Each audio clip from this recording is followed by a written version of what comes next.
지난주에 이어서 오늘은 교회 직분 두 번째 시간입니다. 지난주에는 우리 목사 장로직에 대해서 말씀을 드렸고요. 이제 오늘은 집사, 권사, 안수 집사님에 대해 말씀을 드리려고 합니다. 지금 전국에 있는 교회는 비상을 시국을 선포하고 지금 기도하고 있습니다. 나라와 민족을 위해서.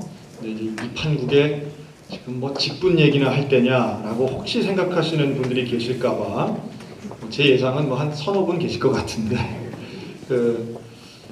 변을 좀 하자면 지금 우리나라에 있는 이 큰 혼란의 원인 중에 하나가 바로 자신의 직분에 충실치 않기 때문이 아닐까 하는 생각을 합니다.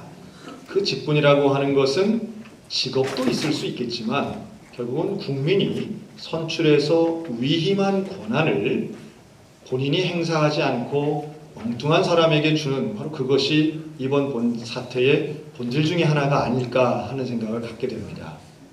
그러면서 당연히 나라와 민족을 위해서 기도해야 될 것이고 또 우리 모두가 꿈꾸고 있는 온전한 하나님의 나라, 공의와 질서가 임하는 하나님의 나라가 임하기를 간절히 소망할 뿐만 아니라 또한 우리 기독교인으로서 어떻게 살아가야 할 것인가, 우리의 삶의 현장과 가정에서 우리 끊임없이 질문하고 또 실천해야 될 것입니다. 우리 저와 여러분들 가운데 나라와 민족을 위해 간절히 기도하고 또 내게 주어진 직분에 성실히 충성하는 균형 있는 신앙인들이 되시기를 주님의 이름으로 권면합니다. 자, 그래서 교회의 조직을 먼저 한 번 더 반복해서 말씀드리면 직분, 직능, 그리고 지역 세대별로 교회는 조직이 있다고 했고요. 그리고 교회의 직분은 6가지가 있다고 말씀을 드렸죠. 뭐죠? 집사, 안수집사, 권사, 목사, 전도사, 장로. 그래서 이번 주에는 지난주에 이어서 오늘은 집사, 안수집사, 권사에 대해서 말씀을 드리겠습니다. 먼저 집사가 왜 세워졌느냐가 중요하겠죠. 구약 성경에 따로 집사가 있는 것은 아니지만 신약 성경에서 이 집사를 세울 때에 12명의 사도가 모여서 이런 이야기들을 합니다. 12사도가 모든 제자를 불러 이르되 우리가 하나님의 말씀을 제쳐놓고 적대를 일삼는 것이 마땅하지 않다라는 말을 합니다. 이게 이제 개역 성경에는 공궤라고 하는 말이었다가 이번 개역개정에는 그 공궤가 접대라는 말로 바뀌었습니다. 여러분, 접대하는 건 뭘까요? 접대는 사람을 환영하고 사람을 돌보고 여기엔 때로는 음식이 준비되어야 될 때도 있고 장소가 필요할 때도 있습니다. 그러니까 이런 일들은 사실은 생각해보면 이것도 중요한 일입니다. 사람이 모였는데 먹는 일 얼마나 중요해요. 누군가는 먹는 걸 준비해야 되고 또 초대교회 예배라고 하는 건 이렇게 잠깐 모였다 흩어지는 게 아니라 모이면 하루 종일 있는데 누군가는 사람들을 돌봐야 되고 거의 매일마다 모였으니 누군가는 일들을 해야 되는 것이지요. 그런데 처음엔 사도들이 했습니다. 근데 하다 보니까 정말로 중요한 교회의 본질적인 사역, 즉 말씀을 전하고 복음을 전하는 사역보다 또 중요하다고 생각한 이 대접하는 사역이 너무 바빴던 거예요. 그러다 보니 이게 좀 나눠야 되겠구나. 우리를 대신해서 대접하는 공궤의 업무를 누군가는 해야 되겠구나. 그래서 사람을 세우게 됩니다. 그래서 형제들아, 너희 가운데에서 성령과 지혜가 충만하여 칭찬받는 사람 7을 택하라. 우리가 이 일을 그들에게 맡기고 우리는 오로지 기도하는 일과 말씀 사역에 힘쓰리라. 자, 기도와 말씀 사역에 힘쓰기 위해서, 그러니까 물론 이게 본질적인 사역이긴 합니다. 그러나 대접하는 일도 중요하기 때문에 누군가는 해야 되기 때문에 이것을 맡길 만한 사람 7명을 세웠다는 거죠. 이분들이 바로 초대교회의 7 집사가 됩니다. 그래서 이 집사님들이 하는 업무는요, 사실은 교회 전반적인 일을 해요. 그래서 2가지를 놓고 본다면 첫째는 한번 따라 하실까요? 교회 사역. 두 번째는 따라하세요. 복음 사역. 이 2가지가 집사님들이 해야 하는 중요한 직무의 큰 축이라고 할 수 있습니다. 그래서 교회 사역은 말 그대로 교회 안에서 이루어지는 모든 일을 의미합니다. 오늘 보니까 그 대표적인 건 예배 사역이 있겠죠. 오늘 보니까 우리 시온 찬양대가 저는 오늘 처음 보는 가운입니다. 네. 아마 11월 첫째 주에서 가운을 갈아입으신 것 같은데 멋있죠. 우리 이부 호산나 성가대는 금빛 가운을 오늘 입으셨더라고요. 전 입고 막 승천하는 줄 알았어요. 여러분, 누군가는 이 찬양대의 찬양은 연습을 통해서 준비하는 것이고요. 또 제가 우리 소양교회 와가지고 참 따뜻한 교회다 하는 생각을 하는데 이 따뜻하다는 건 마음뿐 아니라 되게 훈훈한 난방이 잘 되는 교회 같아요. 네. 냉방은 좀 약해도 난방은 아주 우리 강원도에 있는 교회들이 잘 되는 것 같더라고요. 그럼 누군가는 저 난방 기구를 다 꺼내서 또 준비를 했고요. 여러분, 우리가 몰라서 그렇지 토요일이면 집사님 권사님들이 많이 나오셔서 여러분들 앉아 계신 의자를 다 누군가는 닦아 놓습니다. 다 닦으시더라고요. 닦아서 정리하고 청소하시는 분들이 있습니다. 누군가는 그 일을 하는 거예요. 여러분, 이 프로젝터에 스크린 나오는 거 누가 이렇게 조작을 할까요? 모르지만 누군가는 하고 있는 겁니다. 누군가는 마이크 볼륨과 음향을 신경 써서 잡아내고 있고요. 또 누군가는 차량을 안내하고 주차를 안내하는 분들이 있고요. 누군가는 2부 예배 드리고 지금 주방에서 일하고 계시는 분들이 있는 거죠. 내가 안 한다고 해서 모두가 안 하는 건 아닙니다. 누군가는 그 일을 하고 있는데 우리에게 직분이 주어진 이유가 있다면 바로 그 일을 하라고 주어진 줄로 믿으시기 바랍니다. 집사님들에게 바로 그런 일들이 주어진 거예요. 예배 사역, 그리고 헌법적인 용어이긴 하지만 제반 사무를 돌보는 일이 집사님들에게는 주어진 겁니다. 그러니까 교회가 필요로 하는 지난주에 말씀드린 목사와 장로의 직무 중에 성례전을 집례한다든가 혹은 설교를 한다든가 하는 일을 제외하고는 교회에서 일어나는 모든 일들을 집사님들이 하실 수 있고 또 해야만 말씀을 준비하고 기도에 전념할 수 있는 겁니다. 목회자가. 여러분, 이 일에 동참해 주시는 직분자들 되시기를 주님의 이름으로 권면합니다. 그리고 복음사역은 교회 밖에서도 집사님답게 사셔야 되는 거예요. 그러니까 집사님은 교회 안에서도 직분자이지만 교회 밖에서도 직분자로 사시는 겁니다. 그래서 전도해야 되고 돌보는 다른 불우한 어려운 이웃들을 돌보는 일들을 하셔야 되는 것이 집사님으로서의 직무입니다. 자, 그런데 집사만 있는 게 아니라 또 뭐가 있어요? 안수 집사가 있습니다. 그럼 안수 집사와 집사는 무슨 차이가 있을까요? 일단 호칭부터 무슨 차이가 있어요? 앞에 안수가 붙죠. 그러니까 뭐 받았다는 거예요? 안수 받았다는 거죠. 하는 일은 비슷합니다. 하는 일은 안수 집사나 집사나 주어진 직무는 같은데요. 이 두 개 차이가 무엇일까라고 하면 먼저 집사님들은 임기가 있습니다. 임기가 얼마일까요? 1년입니다. 집사님의 임기는 1년입니다. 그러니까 올해 2016년도에 집사님이라면 2017년도에도 또 집사 임명을 받으셔야 집사이지, 집사 임명을 못 받으면 올해는 집사였을지 몰라도 내년에는 집사가 안 될 수도 있는 겁니다. 여러분들은 크게 신경 안 쓰시겠지만 지금 한국교회는 한 번 집사는 그냥 계속 집사고, 뭐 집을 산 사람도 집사고 집을 안 산 사람도 집사고, 교회 와서 얼굴 익히면 그냥 집사겠거니 하고 집사님이라고 호칭을 일반적으로 부르는 경향은 있지만, 원칙적으로는 집사님들은 교회에서 그 자격을 심사해서 당회를 통해 임명하고 사무총회를 통해서 인준하고 선포하는 것입니다. 그래서 매년 집사님들은 새로 임명되시는 거예요. 다만 안수 집사님들은 안수하여 세워진 집사님이라고 하는 의미로 이 호칭이 종신토록, 평생토록 가는 겁니다. 그래서 매년 새로 임명되는 것이 아니라 평생 집사의 직분을 가진다는 의미로 안수해서 세워지는 거예요. 이 둘의 차이가 뭘까라고 하면, 안수 집사님들은 집사님의 자격이 충분히 있을 뿐만 아니라 교회가 동역을 해보니까 이분은 진짜로 성품이나 덕성이나 영성이 교회의 본이 되고 또 계속해서 이 직무를 끝까지 맡겨도 되는 분이라고 하는 인정을 받은 분들이 바로 안수 집사님들이라는 겁니다.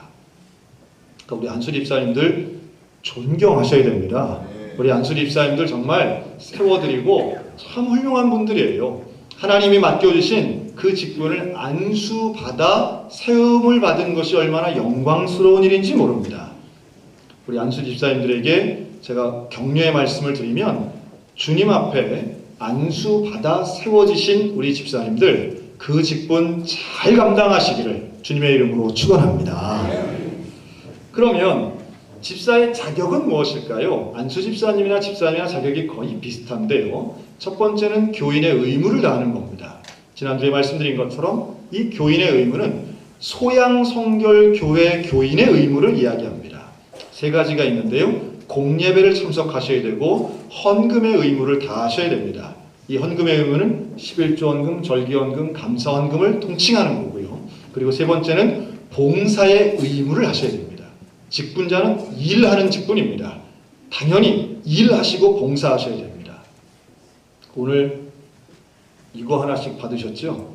지금 보지 마세요. 예배 시간에 이거만 하루 종일 보다가 이제 예배 마치지 마시고 이런 걸 나눠드리면 또 괜히 이걸 봐요. 보고 내지도 않으면서 보기만 하시는 분들이 있는데 요거는 오늘 이따가 한 번 더 말씀드리겠지만 사역 실정서는 이런 사역이 있다는 것을 한 번 더 안내해 드리는 겁니다.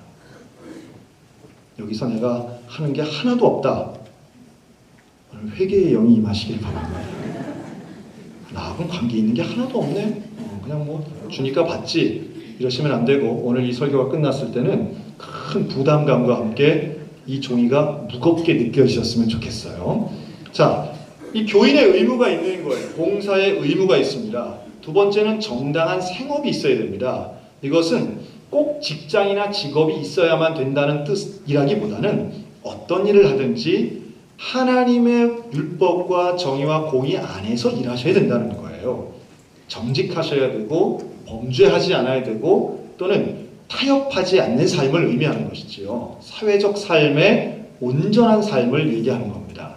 그리고 세 번째, 성실한 가정이라는 것은 가족이 신앙적으로 성실하다는 이야기예요.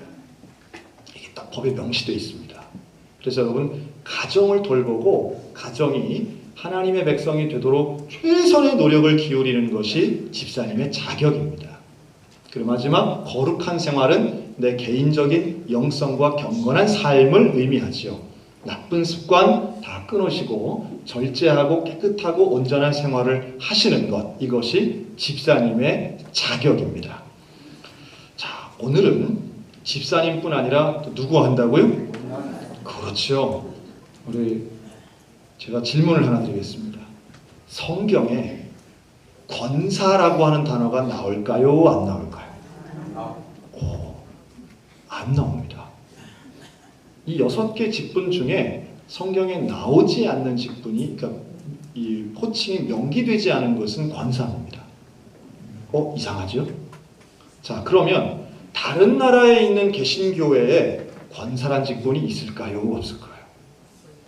거의 없습니다. 이 권사란 직분은 우리 한국교회에 아주 고유하고 옛날에는 다른 나라에 좀 있었던 나라들이 있는데 지금 거의 없습니다.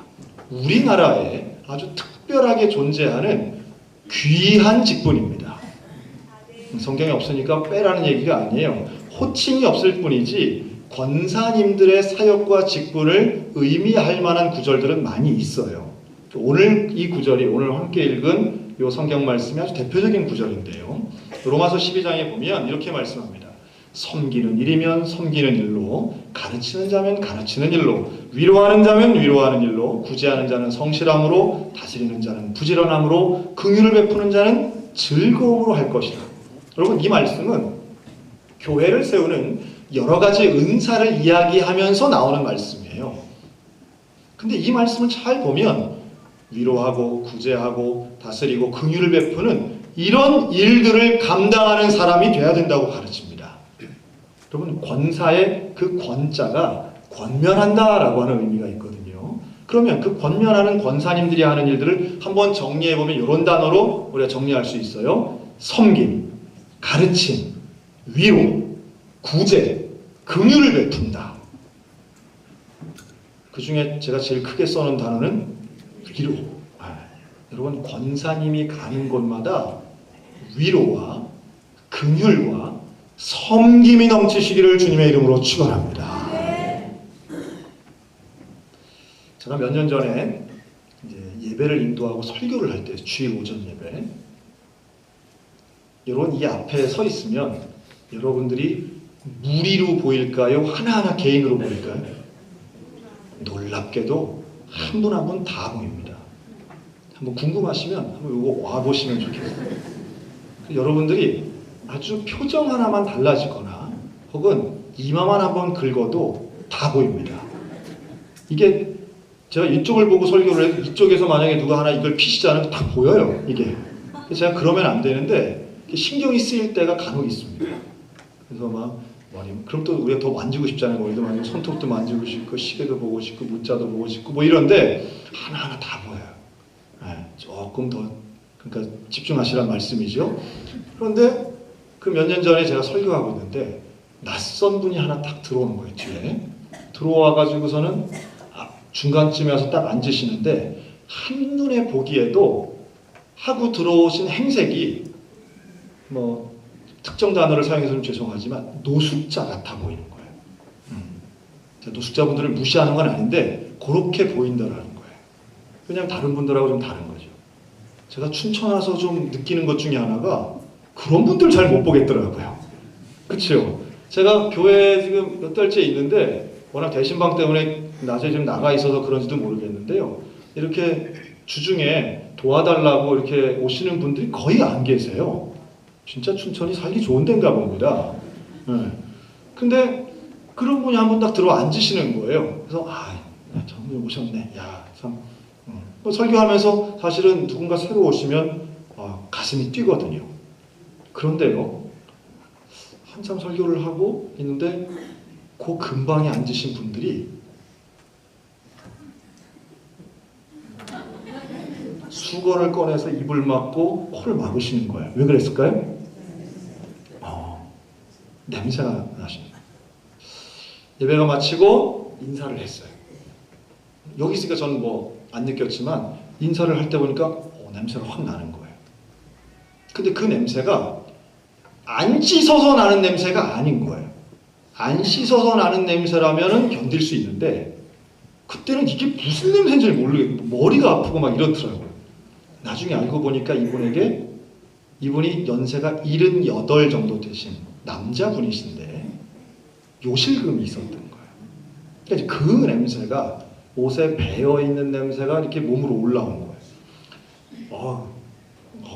어렵더라고요. 근데 인사하고 근데 그분이 그 다음 주에 또 오시는 거예요. 한 달, 두 달 계속 오시는 거예요. 빠지지도 않아.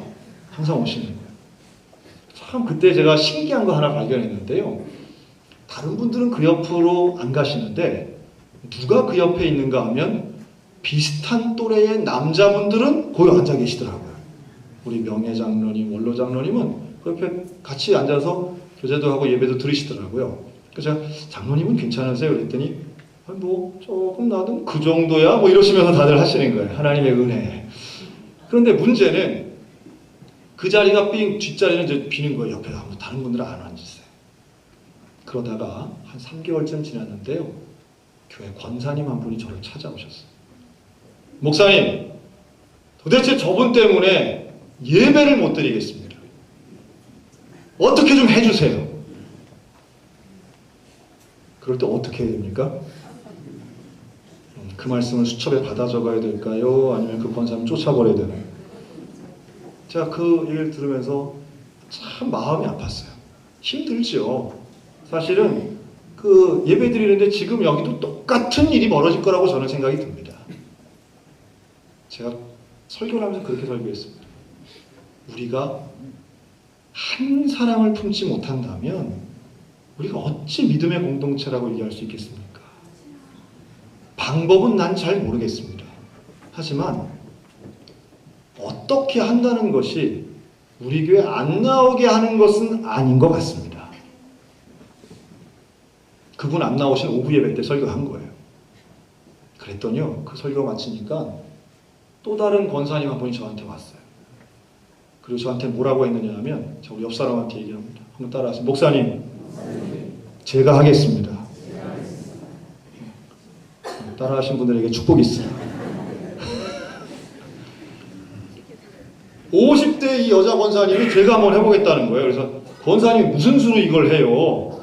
어떻게 하시겠다는 거예요 도대체? 근데 그 권사님이요, 그 다음 주부터 어떻게 했느냐 하면, 그 어르신은 귀도 잘 안 들려요. 몸은 상당히 건강한데 귀도 잘 안 들리고 치맥, 이제와 나중에 보니까 치맥기도 좀 있으셨던 분이에요. 혼자 쪽방에 사시는 분이에요. 그분을 자기 승용차에 태워서 주중에 목욕탕을 데려가는 거예요. 그 목욕탕에 들어가게 하는 거예요. 목욕비를 들여서. 주일날 아침에 깨끗하게 세탁된 옷을 가지고 그 집에 가서 옷을 넣어주는 거예요. 자, 여러분, 이 일을 저도 했었어요. 우리 장로님들도 했었어요. 누구나 한두 번은 할 수 있어요. 혹시 대여섯 번까지도 할 수 있어요. 여러분, 그 권사님이 얼마큼 한 줄 아세요? 그분 돌아가실 때까지 3년 하셨어요. 그걸 3년 하셨어요. 제가 한번 해보겠습니다라고 할 때, 그래요 권사님 고맙습니다. 뭐 힘드시더라도 몇 번 해주세요. 또 다른 분 또 나오면 또 할 수 있겠지요 라고 했는데, 그분 돌아가실 때까지 3년을 하시더라고요. 그 권사님이 그렇게 착한 사람 아니거든요. 응? 우리 여기 앉아 계신 우리 권사님들만큼 착한 사람 아니에요. 근데 그 일을 감당하는데 난 천사 같아 보이더라고요. 조금 제가 단언해서 얘기하면 아마 그 어르신을 자기 차에 태우기도 거북하신 분들이 대부분일 거예요. 그런 분 자기 차에 태우는 거 이거 쉽지 않은 일이에요. 나중에 보니까요, 그분이 돌아가실 때에, 그 어르신이 돌아가실 때에 아들들이 나타나더라고요. 처음에는 이런 불효막심하고 이런 나쁜 놈들, 세상에 아들이 있는데 아버지를 이렇게 두다니 이게 말이 되나? 라고 했는데요, 이 아들 둘이 장례가 끝난 다음에 저한테 찾아왔어요. 제 방에 와서 저도 궁금한 게 많고 얘기를 하는데 뭐라고 하느냐 하면, 우리 아버지는 우리 초등학교 4학년 때 우리를 버렸습니다. 다른 여자하고 나갔습니다. 그런데 그 다음 해에 우리 어머니가 돌아가신 거예요. 큰아들이 초등학교 5학년 때인데 둘이 살았대요. 아버지 찾아가서 두들겨 맞았다는 거 아닙니까? 어떻게 살았어요? 5학년짜리가 동생, 3살 어린 동생하고 어떻게 살았냐 그랬더니 거지처럼 살았다는 거예요. 아무도 자기들을 돌봐주지 않고 가끔씩 뭐 옆집에서 뭐 하나 주면 그거 먹고 살았다는 거예요.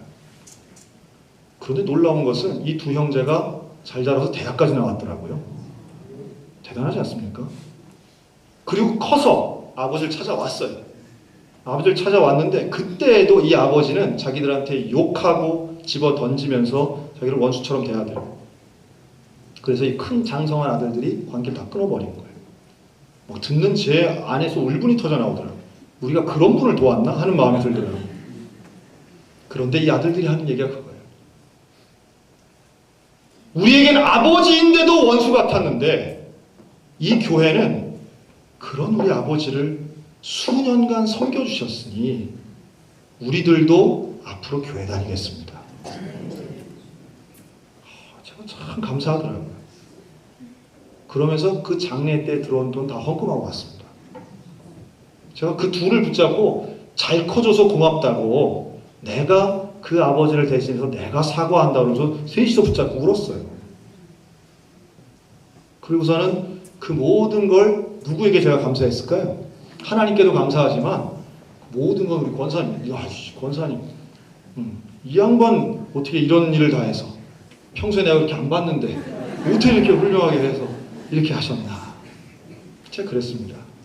같은 권사님인데 어떤 권사님은 어떻게 하라고 하고 이대로 두고 볼 수 없다고 하는 권사님이 있는 반면에, 어떤 권사님은 제가 한번 해보겠습니다 라고 할 때에 아들 둘도 살린 줄로 믿습니다. 못하는 일을 우리 권사님들이 하신 것이 제가 볼 땐 우리 한국교회의 역사라고 믿어요. 권사님들은요, 사람을 살리는 분들이 되어야 됩니다. 권사님들이 가서 신방하면 영혼이 살아나야 되는 거예요. 권사님들이 가서 위로하면 절망에 빠진 영혼이 되살아나는 역사가 일어나야 될 줄로 믿습니다. 그게 바로 위로하는 자, 그게 바로 긍휼을 베푸는 자예요. 여러분, 그런데 우리 교회에서 간혹 그런 분들 보잖아요. 나 교회에서 시험 들었어. 교회와 상처받았어. 여러분, 교회에서 상처받는 사람들은 하나님 때문에 상처받아요? 사람 때문에 상처받아요? 사람 때문에 상처받잖아요. 사람들이 어떻게 하길래, 대개 어떻게 하길래 상처받는가 잘 보면 다른 거 아니에요. 말 때문에 상처받아요. 말을 어떻게 하냐. 그런 얘기 참 많이 듣습니다. 교회는 도대체 말이 많아가지고 내가 내 이야기를 오픈 못하겠다. 도대체 교회는 왜 그렇게 소문을 잘 내는지, 왜 그렇게 교회는 말이 많은지 모르겠다고 얘기들 해요. 여러분, 그 말 다 누가 퍼뜨립니까? 그 말 다 누가 그렇게 만듭니까? 한 목사님이요, 아주 유명하신 목사님이요, 성격이 아주 괄괄하신 분인데, 이 목사님이 주일날 예배를 드리는데 김 집사가 안 보이더래요. 주일 예배 잘 나오는 분인데 안 보이더래요. 그래가지고 구역장 권사님을 부른 거예요. 권사님, 우리 김 집사님 오늘 왜 안 나왔어요? 그랬더니 권사님이 참 곤란해하면서 우리 김 집사님이 아주 중요한 약속이 있어서 오늘 그거 못 빠져가지고 오늘 못 왔다고. 목사님, 그 약속이 뭔데요? 어디 갔어요? 그랬더니 마지못해 얘기하는 게 등산 간다고. 거짓말을 할 수는 없으니까 등산 간다. 그랬더니 목사님이 그 얘기를 딱 들으면서 너무 화가 나니까 주일날 등산을 가? 발목이나 확 부러져 버려라, 이런 거예요. 이렇게 얘기를 한 거예요. 에이씨, 혼자 말로 했는데 너무 크게 해서 다 들린 거예요. 그래가지고 이제 집에 갔는데 목사님이 월요일 지나고 화요일 지났는데 그게 찔림이 된 거예요.